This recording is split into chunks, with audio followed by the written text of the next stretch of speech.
आपने ये किस्सा कहीं ना कहीं जरूर सुना होगा। 5 अक्टूबर 2007 इंडिया एंड ऑस्ट्रेलिया के बीच वनडे इंटरनेशनल क्रिकेट मैच चल रहा था। उस मैच में ब्रैड हॉग ने सचिन तेंदुलकर का विकेट लिया और इतना खुश हुआ जैसे उसने पूरा मैच उसी वक्त जीत लिया हो, क्योंकि ब्रैड हॉग एक नया बॉलर था और सचिन तेंदुलकर का विकेट लेना अपने आप में ही एक बहुत बड़ी बात थी। जब मैच खत्म हुआ तो ब्रैड हॉग सचिन तेंदुलकर के पास बॉल लेकर गया और बोला कि सर, आज मैं बहुत खुश हूँ क्योंकि मैंने आज आपको बोल्ड किया है, प्लीज मुझे इस पर अपना ऑटोग्राफ दीजिए। सचिन तेंदुलकर ने उस पर लिखा, this will never happen again होगी, ये दिन तुम्हारी जिंदगी में फिर कभी नहीं आएगा। और उस दिन के बाद करीब 35 मैचों में सचिन और ब्रैड हॉग आमने सामने आए, लेकिन ब्रैड हॉग कभी भी सचिन तेंदुलकर को बोल्ड नहीं कर पाए। That is called real confidence. ऐसा कॉन्फिडेंस कहां से आता है, इसे कैसे इंक्रीज किया जाता है, यही जानने के लिए आज मैं ये वीडियो लेकर आया हूं।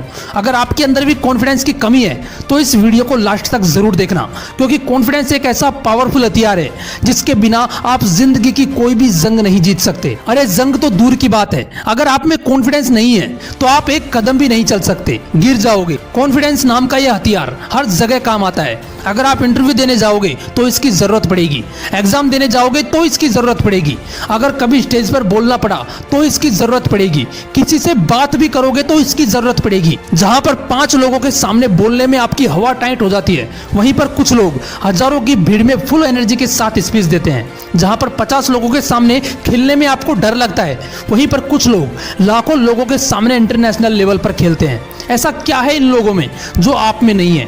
इन लोगों के अंदर इतना कॉन्फिडेंस कहां से आता है? इसे जानने के लिए मेरे दोस्त अब मैं जो बोलने वाला हूं उसे ध्यान से सुनना। कॉन्फिडेंस कोई ऐसी चीज नहीं है कि जादू मंत्र फूंक के आपके अंदर डाल दिया जाए। आपको बहुत सी वीडियोज में ये बताया गया होगा कि हमेशा कॉन्फिडेंट रहो, सामने वाले की आंखों में आंखें डालकर बात करो, सामने वाले को ये कभी महसूस मत होने दो कि आप उससे कम हो, इससे आपका कॉन्फिडेंस इंक्रीज होगा। लेकिन दोस्तों, मैं इस बात से पूरी तरह एग्री नहीं करता, क्योंकि उस बंदे ने अगर एक भी ऐसा क्वेश्चन आपसे कर लिया जिसका जवाब आपको नहीं आता तो आपके नकली कॉन्फिडेंस की वही धज्जियां उड़ जाएंगी। इसलिए नकली कॉन्फिडेंस दिखाने के बजाय इसे इंक्रीज करो, और इसे इंक्रीज करने का सिर्फ एक ही फॉर्मूला है, नॉलेज प्लस प्रैक्टिस। अगर ये फॉर्मूला आप अप्लाई करने लग गए तो आप लेफ्ट से लेकर राइट तक सबकी लगा दोगे। इस फॉर्मूले को अपनी लाइफ में अप्लाई कैसे करना है? फॉर एग्जांपल, आप एक सेल्समैन हो तो आपको अपना कॉन्फिडेंस इंक्रीज करने के लिए सबसे पहले नॉलेज की जरूरत पड़ेगी कि आप जिस प्रोडक्ट को सेल करने जा रहे हो वो किस कंपनी का है, उसकी क्या क्वालिटीज है, उसके क्या फीचर्स हैं, कितनी प्राइस है, ये सब बातें आपको पता होनी चाहिए।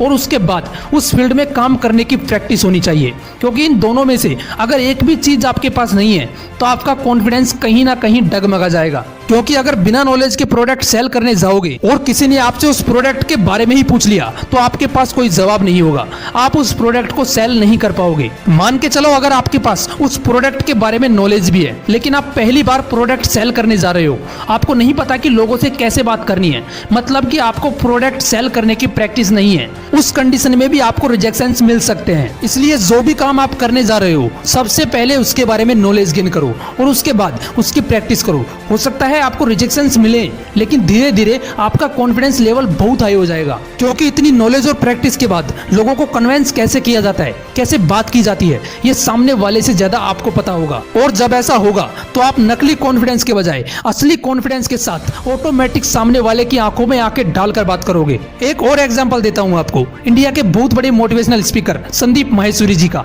पुणे के एक MBA कॉलेज में संदीप माहेश्वरी का फर्स्ट लाइफ चेंजिंग सेमिनार था। जब वो स्पीच दे रहे थे तो वो बहुत नर्वस हो गए, इतने नर्वस कि उन्हें वहां पर क्या बोलना है सब कुछ ब्लैंक हो गया और वो वहां से निकलकर टॉयलेट में चले गए। उस वक्त वो ये भी देखना भूल गए कि जिस टॉयलेट में वो जा रहे हैं वो एक लेडीज टॉयलेट है, और ये सब हुआ सिर्फ कॉन्फिडेंस की वजह से। दोस्तों, इमेज बाजार के founder and CEO Sandeep Maheshwari के पास नॉलेज की कमी नहीं थी। वो अपनी लाइफ में बहुत सारे फेलियर देख चुके थे, उन्हें पता था कि वहां पर क्या स्पीच देनी है, लेकिन इसके बाद भी वो नर्वस हुए क्योंकि वो सेमिनार उनकी लाइफ का फर्स्ट सेमिनार था और उस वक्त उन्हें प्रैक्टिस नहीं थी। मतलब कि उनके पास नॉलेज तो थी लेकिन उनको इसकी प्रैक्टिस नहीं थी और इसलिए उनका कॉन्फिडेंस वहां पर लूज पड़ गया। लेकिन धीरे धीरे उन्होंने सेमिनार लेना शुरू किया और अपना कॉन्फिडेंस इंक्रीज करते चले गए, और आज वही संदीप माहेश्वरी चौधरी जी लाखों लोगों के सामने भी फुल कॉन्फिडेंस के साथ स्पीच देने की क्षमता रखते हैं। इसलिए अगर आपको अपना कॉन्फिडेंस इंक्रीज करना है तो अपनी नॉलेज और प्रैक्टिस पर ध्यान दीजिए। रिजेक्शंस मिलेंगे तो उन्हें एक्सेप्ट कीजिए। धीरे धीरे ऑटोमेटिक आपका कॉन्फिडेंस इंक्रीज होता चला जाएगा। अगर सचिन तेंदुलकर को क्रिकेट के रूल्स नहीं पता होते या उन्हें नहीं पता होता कि बल्ला कैसे घुमाया जाता है, उन्हें इतनी नॉलेज और प्रैक्टिस नहीं होती, तो वो इतने कॉन्फिडेंस के साथ ब्रैड हॉग की बॉल पर कभी नहीं लिखते कि ये दिन तुम्हारी जिंदगी में कभी नहीं आएगा। इसलिए कॉन्फिडेंस पर नहीं, अपनी नॉलेज और प्रैक्टिस पर ध्यान दीजिए। कॉन्फिडेंस अपने आप इंक्रीज होता चला जाएगा। अगर आप इन वीडियोस को इंस्टाग्राम पे देखना चाहते हो तो आप मुझे इंस्टाग्राम पे भी फॉलो कर सकते हो, लिंक आपको डिस्क्रिप्शन में मिल जाएगा। अभी तक सब्सक्राइब नहीं किया है तो इसे जरूर सब्सक्राइब कर लेना। फिर मिलेंगे नेक्स्ट वीडियो में एक नए मोटिवेशन के साथ। जय हिंद।